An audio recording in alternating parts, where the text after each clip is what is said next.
Hey, we're on. Thanks for watching. I hope all of you are seeing this.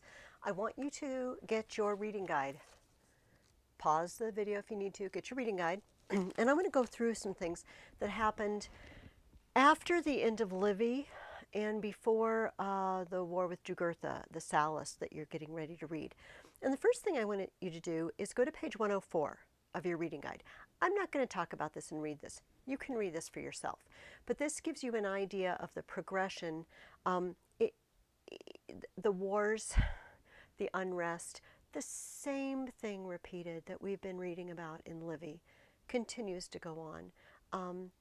But also action in Sicily. So take a moment, pause the video, read through page 104. Then when you're done, join me. Okay.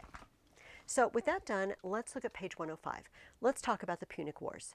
We met Carthage back in the Aeneid, right? Aeneas stayed with Dido a year, and when he left, they did not end it well, if you recall.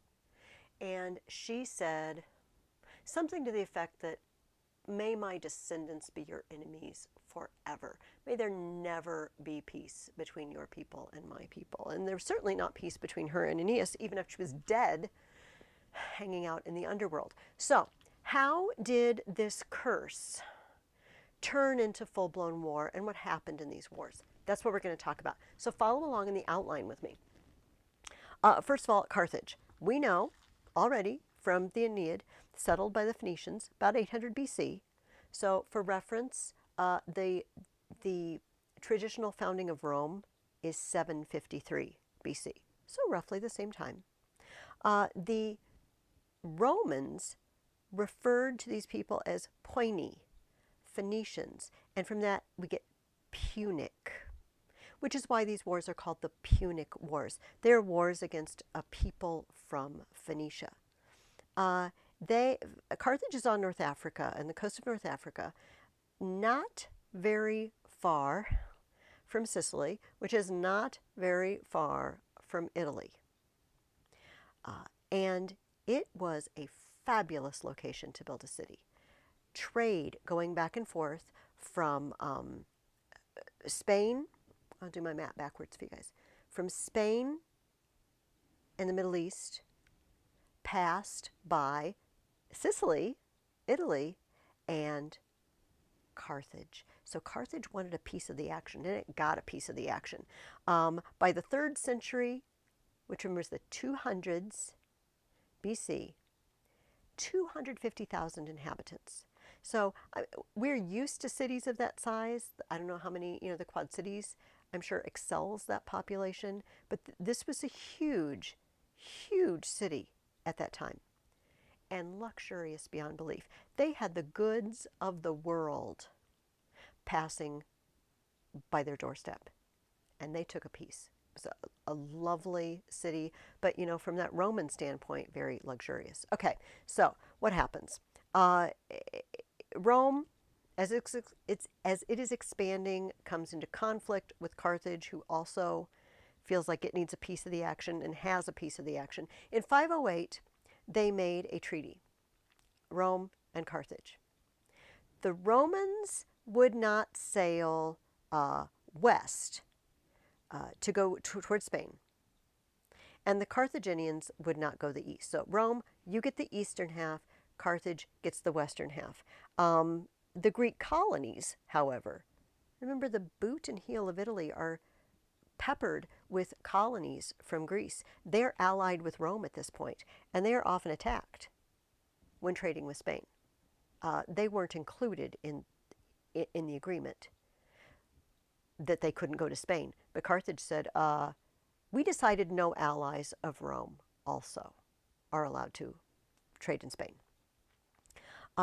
In Livy, the Livy that we just finished, we read, this was the year 431 to 429. One other thing happened in the course of this eventful year. The Carthaginians, destined one day to be our bitterest enemies, crossed for the first time into Sicily to take sides in a local dispute. This seemed at the time to have no significance for Rome. Oh, but it did. It had great significance for Rome later. So, uh, the having Carthage on your doorstep is a little too close for comfort for the Romans. And not to mention that Rome was expanding and Rome needed imported food, needed grain supplies, and Sicily was their source, one of their big sources. They didn't like the Carthaginians being there, and would spread obviously to Sardinia and Corsica, the other two islands there off the coast of Italy. So, what happens to make it all break up into a fight? First of all, a group of people, the Mamertines, mercenaries from Italy, decided, for reasons unknown, to go to Sicily and take over the town of Messana. The capital of Sicily, Syracuse, had a dictator at the time, Hiero, and he decided he didn't want those Italian mercenaries there, and he went and besieged them to get rid of them. The mercenaries called to the Romans and said, please help us. The Carthaginians came up and said, we will help you, Hiero. Help at this point meant get rid of Hiero, remove his troops, and take the city themselves. The Romans come to help the mercenaries. Not really because they feel that the mercenaries are in the right, but because it's just a good excuse to whoop up on the Carthaginians and get rid of them from Sicily. So they go. And the Roman Senate votes for war against Carthage. This is the first Punic War. Problem: Rome is not a seafaring people at this point. They do not have a fleet. They don't even know how to maneuver in a sea battle. But they're fast learners. It just so happens that during the beginning, the first couple of years of the war, they captured several Carthaginian warships. And they took them home and they just copied them. They said, we'll build a boat exactly like their boat. And then they went out and practiced. But they said, you know, we're very good at fighting on land. We know we can do that. Why don't we just get grappling hooks and we'll just grab the neighboring ships, the Carthaginian ships when we're in battle, drag them over and just jump on and fight on the decks. It's just like fighting on land. Very quickly, they built 330 ships. The battles went back and forth. The Romans had huge victory at one point, but their consul, who was leading the army at the time, Regulus, decided to just land on the African coast. Didn't really reconnoiter, didn't really think it through, and was soundly, roundly defeated, taken as prisoner.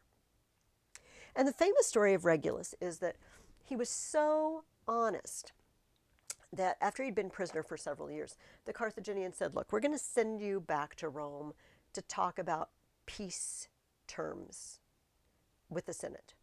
We're tired of this war. You're tired of this war. You want to go home. Let's make peace. But they wanted to impose pretty harsh terms. And Regulus went back and he talked to the Senate. He told them what the offer was. And Regulus had promised to return to Africa, return to Carthage, if peace negotiations failed. He told the Senate what the offer was, and then they said, Regulus, do you think we should take it? And he said, no, it's a bad deal. And they said, Regulus, don't go back. You know if you go back and we haven't voted for the peace, they're going to kill you. Like, yeah, I know, but I promised. So he went back. And the story is that they killed him by not letting him sleep. Did you know that you can die from not sleeping? This is true. That they poked and prodded him, and they I think he's the one they put in a box with spikes. He could not rest, and eventually he just died from lack of sleep. However, the Carthaginians always have a problem when they are at war, and that is they don't like to send their army any supplies. And their general Hamilcar kept asking them for reinforcements and supplies, and they didn't give him any. The brand new Roman armada surprised him off Sicily. The Romans just beat him, just annihilated his fleet. The war was over at this point, and they had to make peace. Now, they still had, the Carthaginians that is, still had a lot of cities that belonged to them in Spain. You know, Spain is just across the Straits of Gibraltar. It's a very small distance, and they had lots of allied towns in Spain. So Hamilcar went there to reinforce the Spanish holdings, and with him he took his 9-year-old son Hannibal. By the way, there's lots of bulls, B-A-L, generals. Hasdrubal, Hannibal. These all mean something to do with Baal. Baal, the god the Phoenicians were worshiping because Carthage is Phoenician. The god that is horribly warned against in the Old Testament, that the Israelites do not bow down to Baal. Do not set up offerings to Baal. Okay, so he took his son Hannibal, and he took him to an altar of the gods, and he made him swear that he would always hate Rome. Swear to me, you will always hate Rome. You will always fight Rome. And he swore. Okay, so time passes, and Hannibal grows up. 10 years passes, say. And there's a problem. There is a Roman ally in Spain, a city named Saguntum. And Saguntum is harassing nearby pro-Carthage cities. And the Carthaginians don't like that. So Hamilcar is passed away at this point. Hannibal besieges the city. And they send messengers. They send messengers to Rome and to Carthage. They say, hey, we are allied with Rome. You can't just attack us. Attacking us is like attacking Rome. And basically the Senate in Carthage says, yeah, we don't care. So Rome did care. And they declared war once again on Carthage. You cannot besiege our allied cities. Hannibal decides to march overland, across the Pyrenees. Okay, this is my backwards map. Spain, across the Pyrenees, through what is now southern France, over the Alps, and down into Italy. He's going to bring a huge army and elephants. It is quite a journey. Actually, this is the other book. I told you that there's another, that we only have 35 books of Livy. This is the War with Hannibal. This is 9 more books of Livy. And this is his account of getting the elephants across rivers. Various methods were, I believe, employed to get the elephants across. At any rate, there are differing accounts of how it was done. According to one account, the beasts were herded close to the bank, and a notably ferocious one was then goaded by his driver, who promptly plunged into the water. The furious animal pursued him as he swam for his life, and so drew the rest of the herd after him. Despite their terror at finding themselves in deep water, they were all carried to the farther bank by the sheer force of the current. This is one possibility. Just get a leader to go across and the rest will follow. It is more generally thought that they were ferried across on rafts. Surely a safer method, and also, to judge by the result, a more likely one. The method was to prepare a big float, 200 feet long and 50 feet wide, which was held in position against the current by a number of strong cables led to the bank upstream.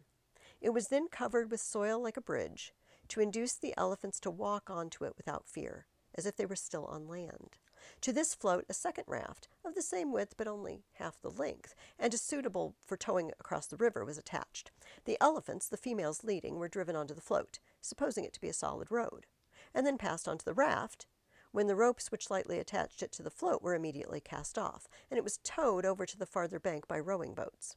When the first batch had been landed, others were fetched and brought over. None of the animals showed any alarm so long as they were on what seemed the solid bridge. Panic began only when the raft was cast off, and they found themselves being carried into deep water.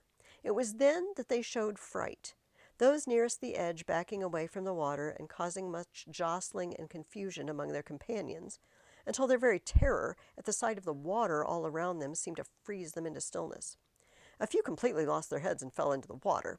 Their riders were flung off, but the beasts themselves, stabilized by their weight, struggled on bit by bit until they found shallow water and got ashore.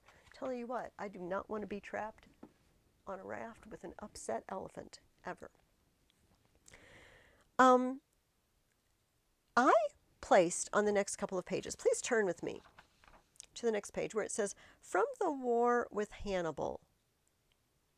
And it's on page 106 it begins, and then on 107, and it continues to the middle of 108. I would like you to stop and read that to yourself. All right, stop the video. This is amazing that he was able to get these guys across. They didn't want to, and he had to pep talk them. And they had guards misleading them. Not guards, guides. People who volunteered, tribes who lived in the Alps, saying, oh yeah, we'll lead you. Oh, we'll lead you somewhere where you can't get away, and then we will kill you. So take a moment. I'm going to spare my voice and let you read that. But please take 5-10 minutes and read this section. Amazing what Hannibal could do with these men and these animals. Okay. So hopefully you've read that. He lost half his force on the journey over the Alps. Half his force.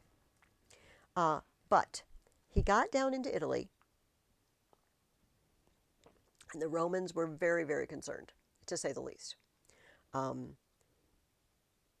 Things at this point were pretty stable in Italy. Rome owned all of Italy. You know, in Livy that we've been reading, we've seen all the skirmishes, all the battles with the various tribes and cities, but this is all there under Roman control. And here we have Hannibal with elephants, and at this point, you know, almost 30,000 men left rampaging through Italy. Some tremendous, tremendous battles. Most famous, the first one, Lake Trasimene in northern Italy. Let's see what page I want that to be on. Okay. I'm going to read this. It's fairly long, but it's a very cool story of one of the most famous defeats in this war. The consul Flaminius has led his men not tremendously concerned about Hannibal, thinking he had the upper hand, and he was so very wrong. Flaminius had reached the lake at sunset the previous day. On the day following, in the uncertain light of early dawn, he entered the narrow pass. No sort of reconnaissance had been made. When his column began to open out on reaching the wider area of level ground north of the lake, he was aware only of those enemy units which were in the direct line of his advance. Of the units concealed in his rear and in the hills above, he had no inkling whatever. Hannibal had achieved his object as soon as he had his antagonist pinned in by the lake and the mountains and surrounded, front, rear, and flank, by his own men. He gave the order for a simultaneous attack by all units. Down they came from the hills, each man by the nearest way, taking the Romans totally unprepared. The unexpectedness of the attack was, moreover, increased by the morning mist from the lake, lying thicker on the low ground than on the hills. The units on the hills could see each other well enough, and were able, in consequence, the better to coordinate their attack. Can you imagine an unexpected battle in the fog? By the battle cry which arose on every side of them, the Romans knew they were surrounded before they could see the trap had been closed. Fighting began in front and on their flanks before the column had time to form into a line of battle, before even their weapons could be made ready or swords drawn.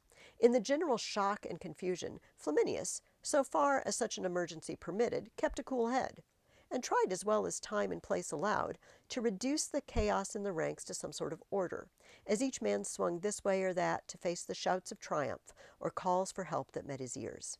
Wherever he could make his voice heard or force a way through the press, he encouraged his men and urged them to stand firm, crying out that no prayers would save them now, but only their own strength and their own valor. They must cut their way through with the sword, and the greater their courage, the less would be their peril. But the din of the melee was so great that not a word either of exhortation or command could be heard. In the chaos that reigned, not a soldier could recognize his own standard or knew his place in the ranks. Indeed, they were almost too bemused to get proper control over their short swords and shields, while to some their very armor and weapons proved not a defense but a fatal encumbrance. In the enveloping mist, ears were a better guide than eyes. It was sounds, not sights, that they turned to face. The groans of wounded men, the thud or ring of blows on body or shield, the shout of onslaught, the cry of fear. Some, flying for their lives, found themselves caught in a jam of their own men still standing their ground. Others, trying to return to the fight, were forced back again by a crowd of fugitives. In every direction, attempts to break out failed.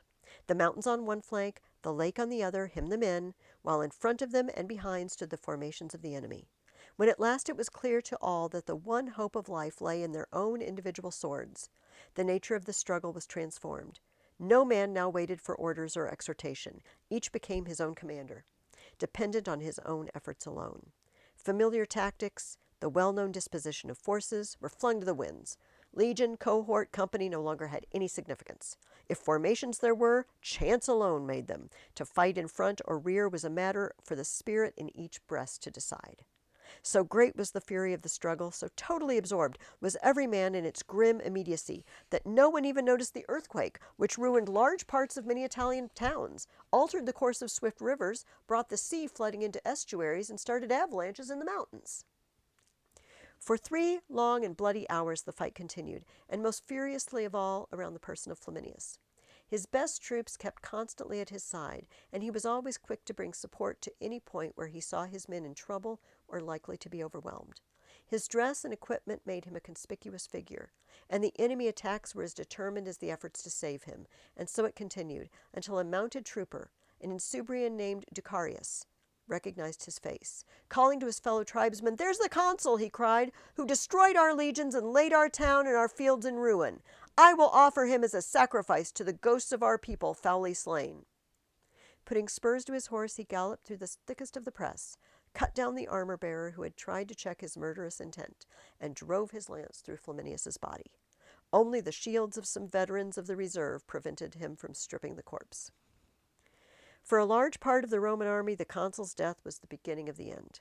Panic ensued, and neither lake nor mountains could stop the wild rush for safety. Men tried blindly to escape by any possible way, however steep, however narrow. Arms were flung away, men fell, and others fell on top of them. Many, finding nowhere to turn to save their skins, plunged into the edge of the lake till the water was up to their necks, while a few in desperation tried to swim for it. A forlorn hope indeed over that broad lake, and they were either drowned or, struggling back exhausted into shallow water, were butchered wholesale by the mounted troops who rode in to meet them. Livy tells us that the Roman dead amounted to 15,000, the enemy 2,500, and the loss of a consul. It was horrible, and it was not the last horrible defeat that they had. I'll mention another one in a moment, but they did have a good leader, Quintus Fabius Maximus. He got the nickname Cunctator. Cunctator means delayer, because here was his advice. Hannibal is in enemy territory. Most of the allies of Rome, most of the allied cities stayed true to Rome. They didn't go over to the enemy, although Hannibal kept trying to lure them in. Just join me. I'm going to win anyway. Join me. Great rewards. I will reward you if you will join me. Most of them did not. So Fabius Maximus said, he's going to wear himself out. They are having trouble getting supplies. When we meet them in battle, he's really very good. And Lake Trasimene was not the only place he laid ambushes. It was his, MO. But Fabius said, if we just keep him in sight, but don't challenge him to battle, he will eventually just wear himself out. His soldiers are going to be hungry. They're going to get sick, and they're going to be starving, and he's going to have to leave. Many, many people thought Quintus Fabius Maximus was a coward. He didn't want to fight because he was afraid. It was not the truth. He really had a very good plan. He just couldn't get people on board with it. Whenever he was in command, whenever he was consul, he did it. That was his plan. His battle plan was no battle, and it was working. Hannibal knew this was a smart guy. Those other fools, Flaminius, the other ones who came against him, who thought he was no great opponent, they were the foolish ones. Fabius is the wise one, and Hannibal was afraid of him because he knew he had an opponent who had figured it out. But unfortunately, Fabius was not in charge all the time. And at one point, they had new consuls, and one of them was named Paulus. I'm going to read a short excerpt here. And before they went out to battle, Fabius took Paulus aside, and he said, look, you are going out with basically a hawk, a war hawk, somebody who wants to stir up trouble, somebody who wants to make a name for himself. Don't get sucked in, Paulus. Follow my example. My idea was working. Okay. So Paulus believed this, but he had a very, very cantankerous partner in the consulship and the generalship. And they were arguing all the time about whether they should attack, whether they shouldn't. Finally, it got so bad, they just decided to take turns being in charge, which is not the best plan. The day the other guy's in charge, he indeed goes out to battle, and they are butchered again wholesale. This happened at Cannae, the proverbial most horrible defeat of Rome. The whole force was now broken and dispersed, Livy tells us. Those who could recovered their horses, hoping to escape. Lentulus, the military tribune, as he rode by, saw the consul Paulus sitting on a stone, bleeding profusely. Lucius Aemilius, he said, you only, in the sight of heaven, are guiltless of this day's disaster. Take my horse while you still have some strength left, and I am here to lift you up and protect you. Do not add to the darkness of our calamity by a consul's death. Without that, we haven't cause enough for tears. God bless your courage, Paulus answered. But you have little time to escape. Do not waste it in useless pity. Get you gone, and tell the Senate to look to Rome and fortify it with strong defenses before the victorious enemy can come. And take a personal message too. Tell Quintus Fabius that while I lived, I did not forget his counsel, and that I remember it still in the hour of death. As for me, let me die here amongst my dead soldiers. I would not a second time stand trial after my consulship, nor would I accuse my colleague to protect myself by incriminating another. The two men were still speaking when a crowd of fugitives swept by. The Numidians were close on their heels. Paulus fell under a shower of spears, his killers not even knowing whom they killed. In the confusion, Lentulus' horse bolted and carried him off.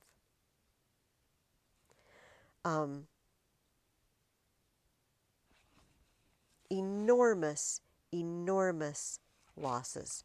Now, at that moment, Hannibal probably could have won if he had marched on the city. But famously, one of his generals told him, you know how to win a victory, Hannibal, but you don't know how to use it. Hannibal said, well, we're tired now. Let's just regroup. Let's just stop, catch our breath. His general was saying, no, go for Rome. Go for Rome. You can take it. And Livy said, it is generally believed that that day's delay was the salvation of the city and the empire. If Hannibal had marched immediately on Rome, it would all been up. Later on, when Hannibal and the Carthaginians were trying to get the town of Capua to join them, to rebel against Rome, it said they went to the Senate house in Capua. As evidence of the success of the campaign, he had captured the gold rings poured out in the courtyard. He had the captured gold rings poured out in the courtyard of the Senate house. Rings taken off the fingers of the soldiers at Cannae. The rings made such a heap that according to some writers they were found when measured to amount to 3.5 measures, though it is generally and more credibly held that there was not more than a measure of them. Further, to indicate the magnitude of the defeat, Mago, the Carthaginian general, went on to explain that the gold rings of that sort were worn only by the knights, and only by the most distinguished in that order. Yeah, these are rings we took off the defeated Romans. Oh, and by the way, it's only from the best of the best. This is not all the guys we killed. This is just the best of the best. However,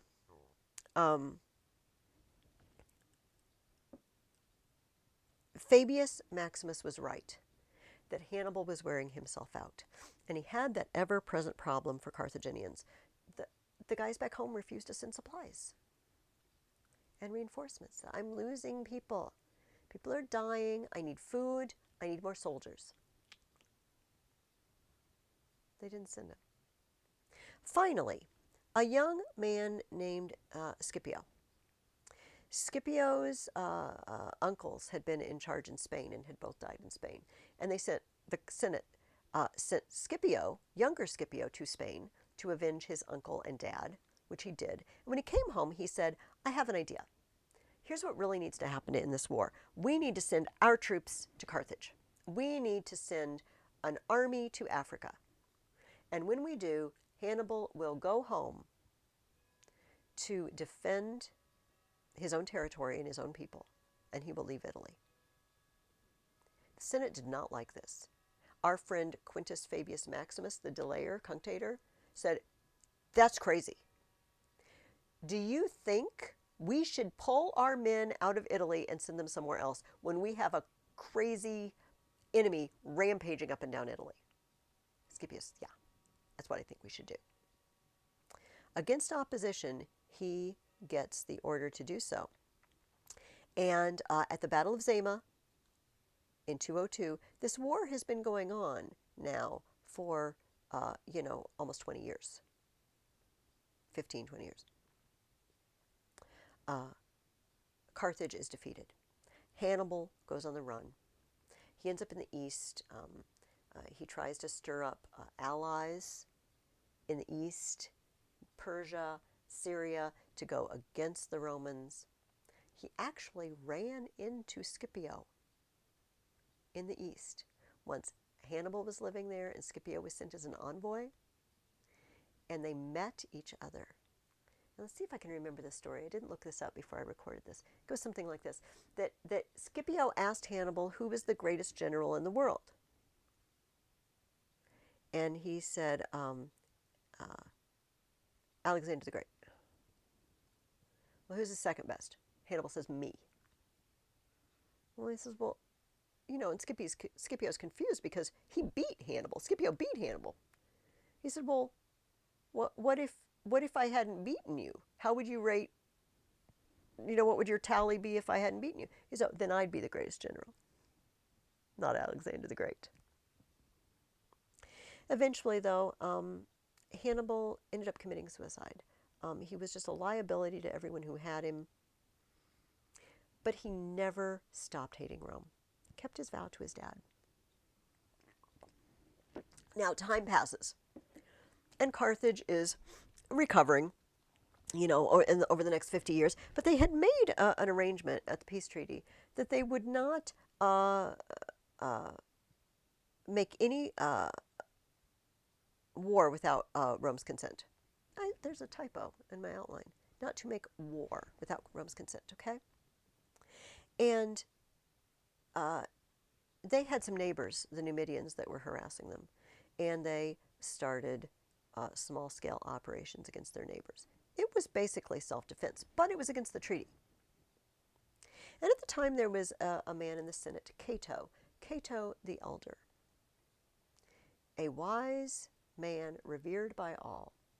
And he was sent with a group of envoys to go to Carthage and see what was going on. Why are you attacking these people? Why are you breaking the treaty by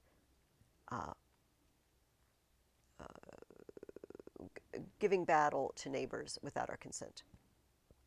And when Cato was there, he saw that Carthage was getting beautiful again, gorgeous, rich, strong, powerful. And Cato thought this was a bad thing. Their history with Carthage was not good at this point. And so Cato did something that cracks me up every time I talk about it. He decided that every time he got up in the Senate to speak, whatever he's talking about, he would always end his speech with the words, Carthago delenda est, and Carthage must be destroyed. No matter what he was talking about. He could be talking about raising taxes, building a new road, dedicating a temple, but he'd always end the speech with, and I think Carthage should be destroyed. So they heard this over and over. You know, when you hear something over and over, and it starts to think, oh, maybe it should be.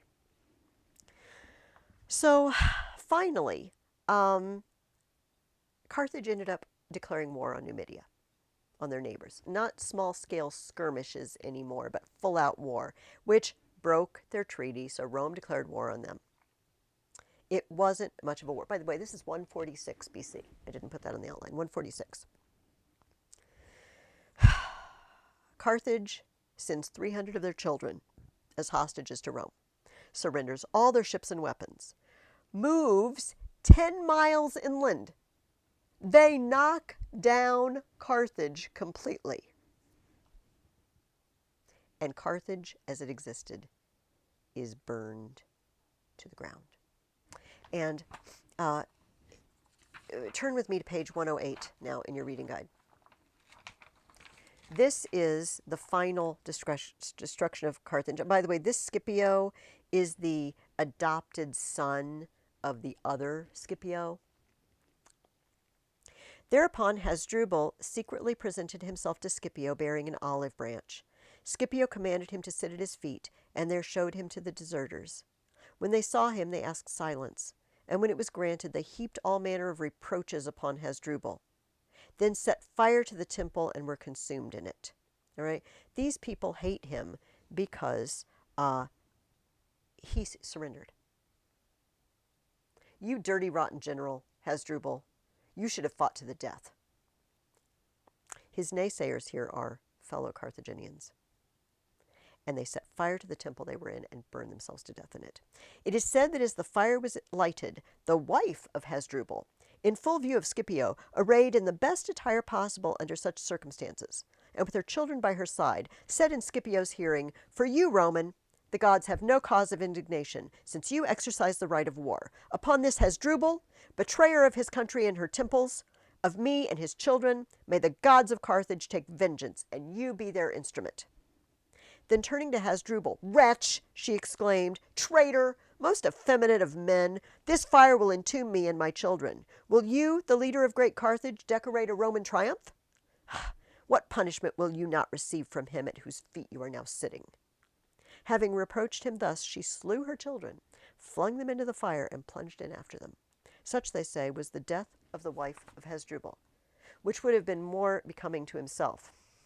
Scipio, beholding this city, which had flourished 700 years from its foundation and had ruled over so many lands, islands, and seas, rich with arms and fleets, elephants and money, equal to the mightiest monarchies, but far surpassing them in bravery and high spirit, since without ships or arms, and in the face of famine, it had sustained continuous war for 3 years, now come to its end in total destruction.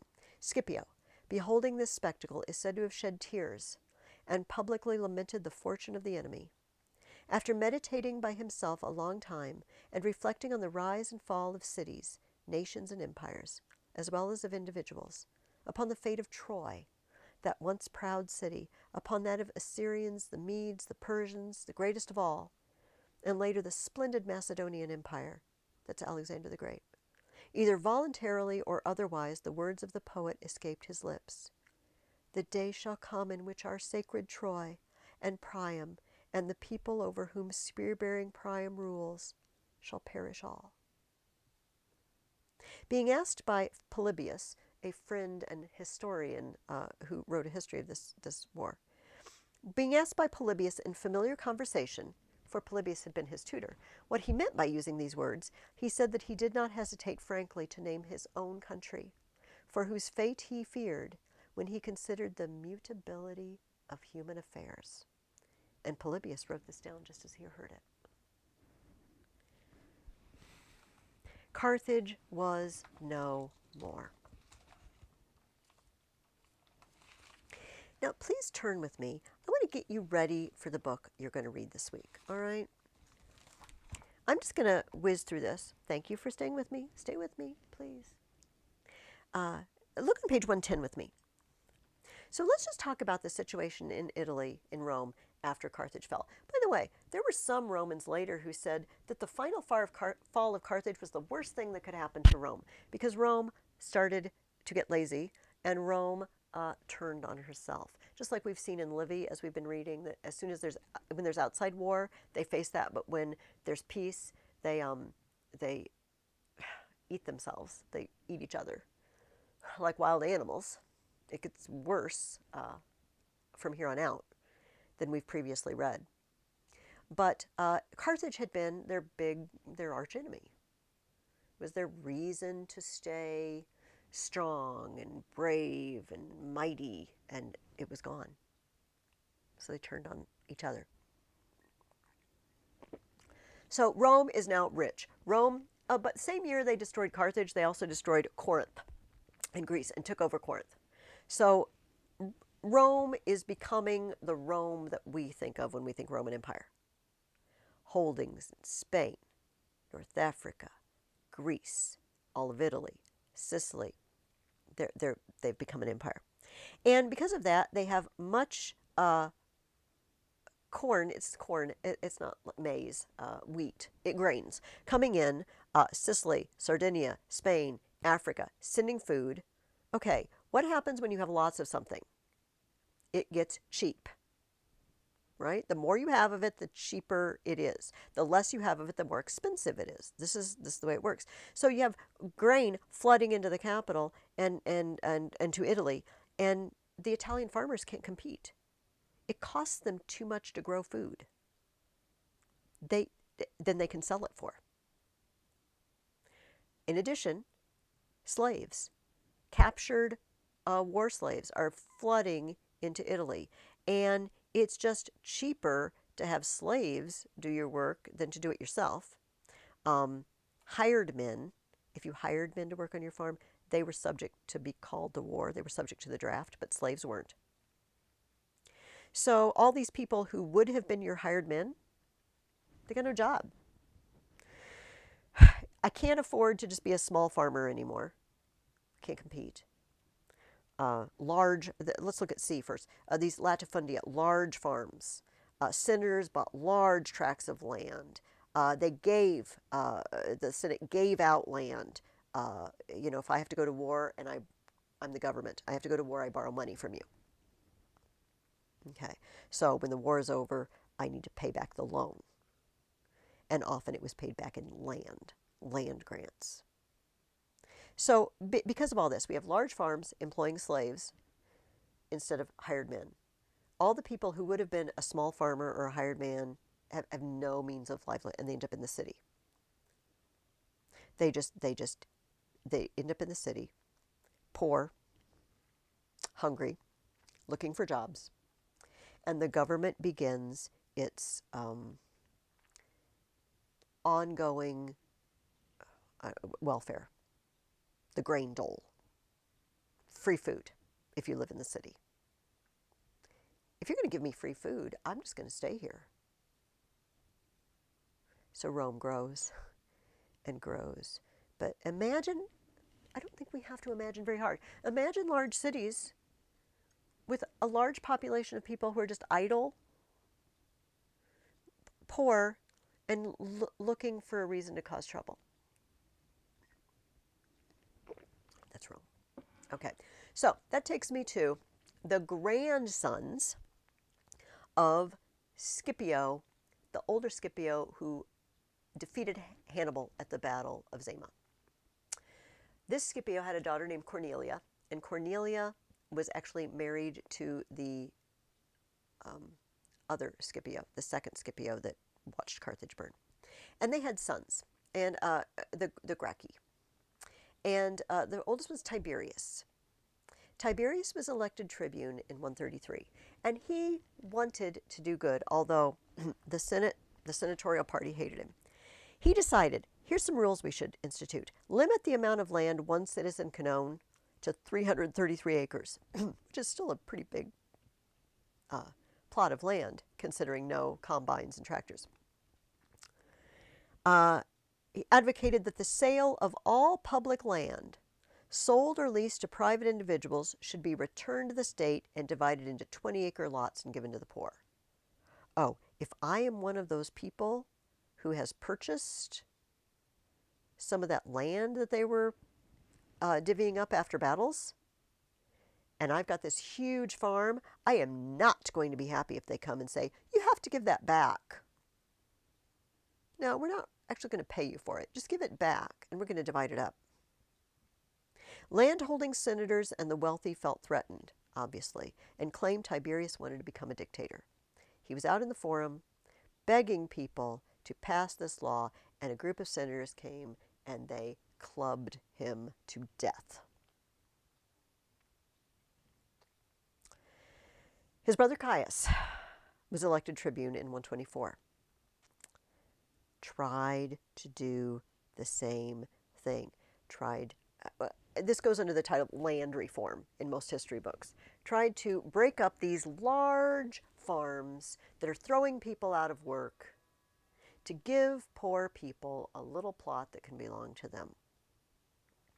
Caius also wants to extend the vote to all freemen of Latium, not just Rome. That whole, not all of Italy at this point, but the whole area around Rome. Caius dies too. The story is, I believe, that he saw that his followers were under attack and asked his companion to just kill him. That hopefully, if the rallying point he himself was gone, the violence would subside. All the new measures were quickly undone, since most people preferred to live in Rome on the free state grain than work the farms. It didn't do any good to give them the 20-acre plot because it's just easier to live in Rome and just eat the free food. When Tiberius and Caius were young, his mom, Cornelia, was talking to a friend. A rich lady came in and she was showing Cornelia her jewels. She had a nice necklace and your earrings.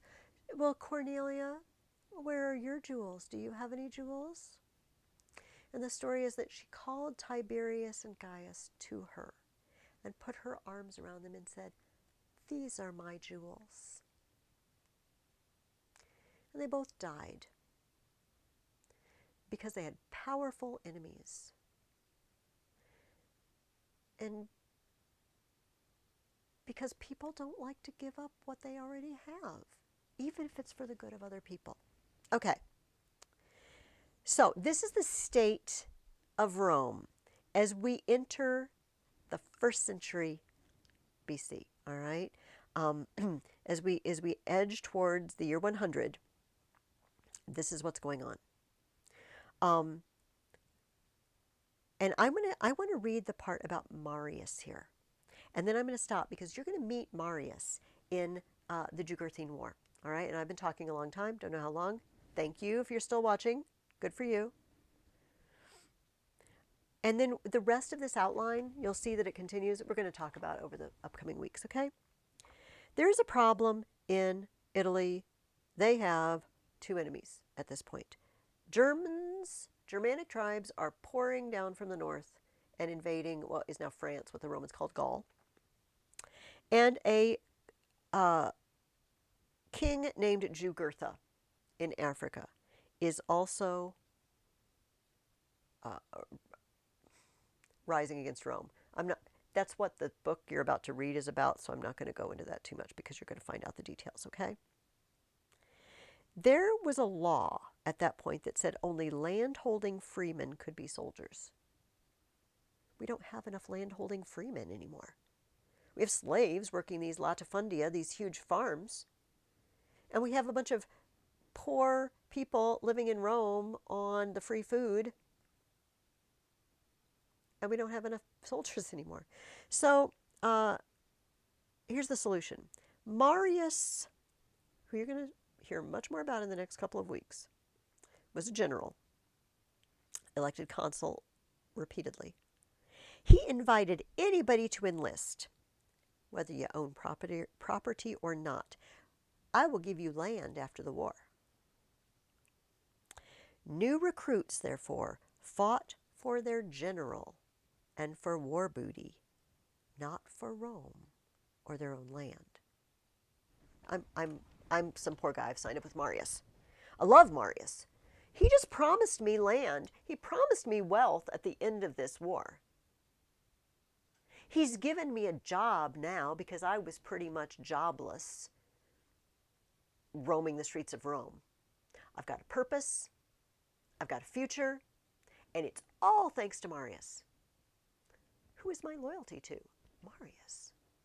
Not the Senate, not Rome. Keep this in mind. This is really important. This is the gold nugget at the end of this video if you're still with me. This is the moment when soldiers transfer their allegiance from Rome and the Senate to a general. And we're going to see a series of these generals. Marius, Sulla, Pompey, Julius Caesar. But this is when it starts, okay? He went north in Germany, fought a huge battle. Got to read this. I think we're going to read it in Plutarch. But it says, Plutarch says that the inhabitants of Marseille, near which this battle was fought, made fences round their vineyards with bones, and that the soil, after the bodies had rotted and the winter rains had fallen, was so fertilized with the putrefied matter which sank into it, that in the following season it yielded an unprecedented crop. Ugh, what a disgusting quote. So many dead bodies for fertilizer. Marius also spent time fighting Jugurtha in Africa. We will talk about that more next week after you read the book. He was elected 6 times, year after year after year, unconstitutional. If you remember, they were already complaining about that in the Livy book we just finished. You're not supposed to be reelected year after year. Marius was. He once awarded citizenship to 1,000 Italian allies for help in the battle. He just did it himself. When reproved, he said, "Oh, I'm sorry, but the noise of fighting prevented me from hearing the law."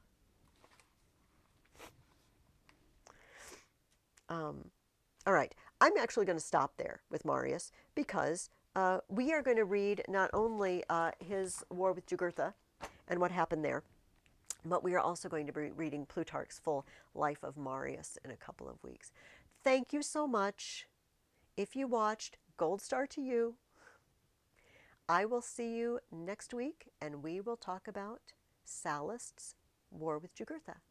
Have a great week, guys. Bye-bye.